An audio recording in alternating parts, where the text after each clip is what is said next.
ವೈರಿ ಮಿತ್ರ. ಹಂಗೆ ಇವತ್ತು ಡಿ ಕೆ ಶಿವಕುಮಾರ್ ಅವರು ಇವರಿಗೆ ರಾಜಕೀಯ ವೈರಿ ಸತೀಶ್ ಅವರಿಗೆ. ಅದಕ್ಕೆ ಕುಮಾರಸ್ವಾಮಿ ಜೊತೆ ಹೋಗಿದ್ದಾರೆ, ಅಭಿವೃದ್ಧಿ ಬಗ್ಗೆ ಮಾತಾಡೀನಿ, ನಾ ಬಂದು ಮಾತಾಡ್ತೀನಿ ಹೊಂದಿದ್ದಾರೆ.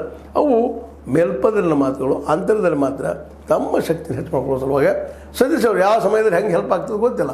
ನಾಳೆ 2028 ಡಿ ಕೆ ಶಿ ಅವ್ರನ್ನ ಬದುಕಿ ಸಲ್ಲಿಸಬೇಕಾಗಿದ್ರು. ಮೊದಲೇ ಸಿದ್ದರಾಮಯ್ಯ ಇರೋದು ಅದ್ರ ಜೊತೆಗೆ ಯಾವ ರೀತಿ ಮುಂದಿನ ದಿನಗಳಲ್ಲಿ ಮೆಜಾರಿಟಿ ಆಗ್ತದಪ್ಪ, ಇವತ್ತಿನ ಮೆಜಾರಿಟಿ ಆಯ್ತಪ್ಪ ಅಂತಂದ್ರೆ ಇದೇ ರೀತಿ ಮೆಜಾರಿಟಿ ಆದರೆ ಡಿ ಕೆ ಶಿ ಇನ್ನಷ್ಟು ಬಲಿಷ್ಠ ಆಗ್ತಾರೆ.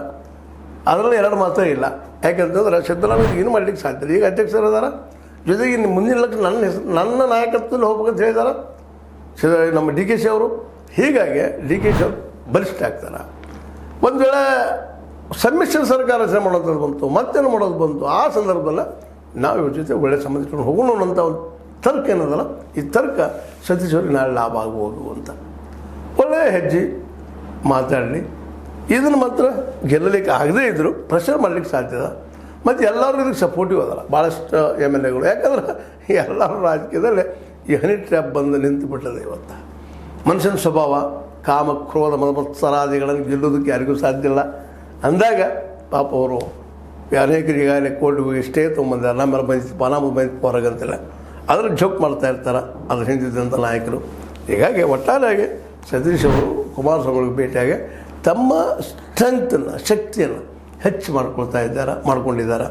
ಅದು ಅವರ ಒಂದು ಜಾಣ್ಮೆ ನಡೆ.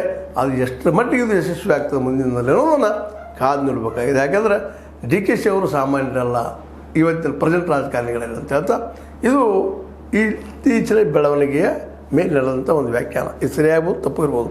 ಊಹೆ ಹೆಚ್ಚಿಗೆ ಸರಿ ಆಗ್ತಿರ್ತಾವೆ, ಕಲ್ಪನೆಗಳು ತಪ್ಪಾಗ್ತಿರ್ತಾವೆ.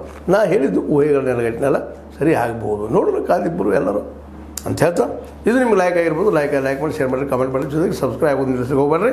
H16 ನ್ಯೂಸ್ ಅರ್ಥತೆ ಸೀತಾರಾಮ ಸತ್ಯದ ಕೈಗಳಲ್ಲಿ ವಂದನೆಗಳು.